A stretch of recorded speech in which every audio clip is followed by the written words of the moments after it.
Bonjour à toutes et à tous les gens. Je vous, je vous mets une vidéo qui dure 2 minutes et 8 secondes. J'ai ensuite une question à vous poser à tous ceux qui se disent faire partie de la communauté dite musulmane. D'accord? Je vais vous mettre face à votre responsabilité. D'accord? Allez, c'est parti. Deuxièmement, tu valides ce qu'ils appellent l'abrogation. Vous savez, l'abrogation, c'est quoi? C'est une machine à broyer des versets coraniques, à effacer des versets coraniques, supprimer. Tous les versets qui ne vont pas dans leur sens, il faut supprimer. Alors, le verset, il est abrogé. Ça veut dire qu'il n'a pas de valeur juridique. Que juridiquement, on ne peut pas justifier une action.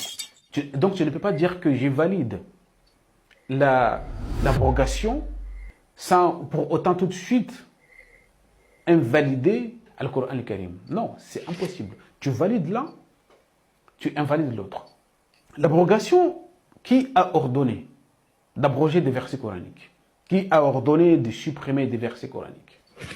Est-ce que c'est Allah subhanahu wa ta'ala qui a ordonné aux gens de supprimer tout ce qui ne va pas dans votre sens?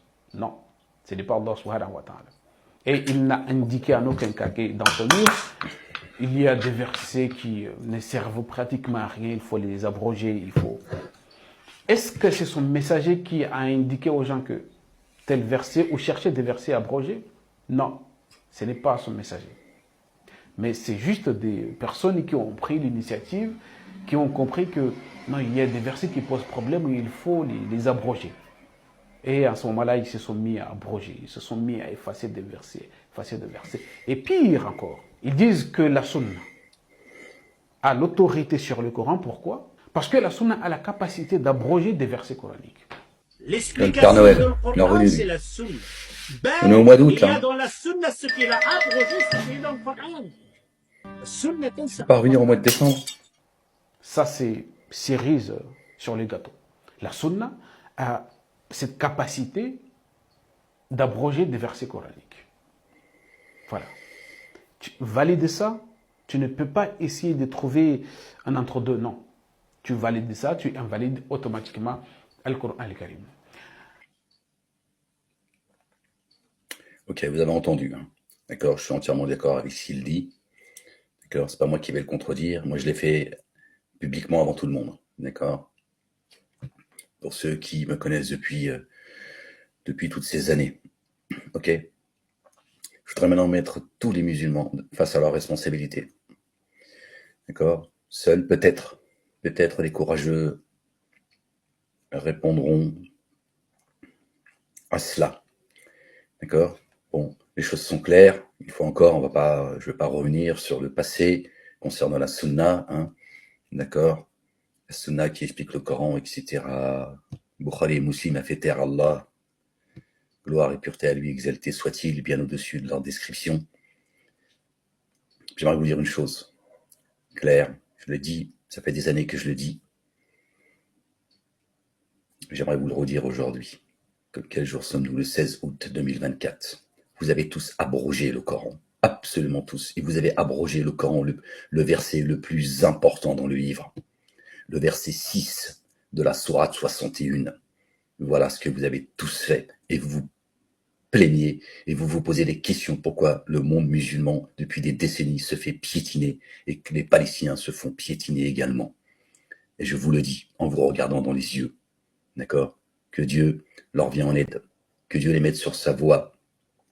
Et que Dieu fasse payer tous ceux qui participent de près ou de loin à ce massacre, à ce génocide, à cette barbarie. D'accord? Mais tous, autant que vous êtes, vous avez abrogé le verset le plus important à notre époque, la venue de Ahmed annoncée par notre bien-aimé, le chemin, le oint, Jésus, le fils de notre bien-aimée Marie. Que la paix soit sur eux. Voilà la vérité. Pourquoi est-ce que vous avez tous abrogé ce verset en refusant la présence de Ahmed, en refusant que notre bien-aimé Jésus, que la paix soit sur lui, a annoncé un messager qui se présentera après lui. Son nom est Ahmed. Pourquoi vous ne voulez pas répondre à cette question? Pourquoi m'a-t-on enfermé à cause de cela? Pourquoi vous faites les sourds, les muets et les aveugles? Pourquoi? Pourquoi vous vous taisez tous sur mon sort? Pourquoi personne de vous ne cite, tous autant que vous êtes, les 2 milliards ou plus ou moins de musulmans, vous ne parlez pas de la venue de ce messager annoncé par notre bien-aimé Jésus, que la paix soit sur lui. Voilà, je vous repose la question. Et j'aimerais bien que vous y répondiez. D'accord? Je ne ferai pas de commentaires là-dessus. J'en ai déjà fait, et je pourrais en refaire autant voulu. La question est posée. Vous êtes tous des dénégateurs. Voilà la vérité. Vous avez falsifié le Coran. Je ne jette pas la pierre à la communauté dite musulmane. Croyez pas que j'en veux à la communauté musulmane. Vous vous trompez. Vous vous trompez, et de loin. Je vous mets face à votre responsabilité. Le temps y tourne. Je vous le dis. Je vous l'ai dit. Soyez intelligents, faites preuve d'intelligence et posez-vous au moins la question. Posez-vous au moins la question. Qui nous a dit que Ahmed annonçait par notre bien-aimé Jésus, que la paix soit sur lui et sur sa famille? C'est Mohammed. D'où vient cette explication? Et sortez-la moi, s'il vous plaît. Et sortez-la aux yeux du monde. Un peu de courage, un peu d'intégrité et de sincérité à l'égard de votre Seigneur, pas à mon égard. Voilà. Donc lui, ce qu'il dit, il a absolument raison. D'accord?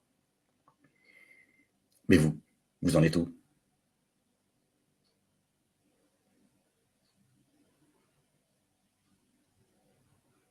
Pourquoi vous cachez ce verset? Verset 6 de la sourate 61. Voilà. Il ne suffit pas de regarder que du côté des mosquées, d'accord? Regardez-vous, d'accord? En face. J'aimerais bien que vous répondiez. Allez, soyez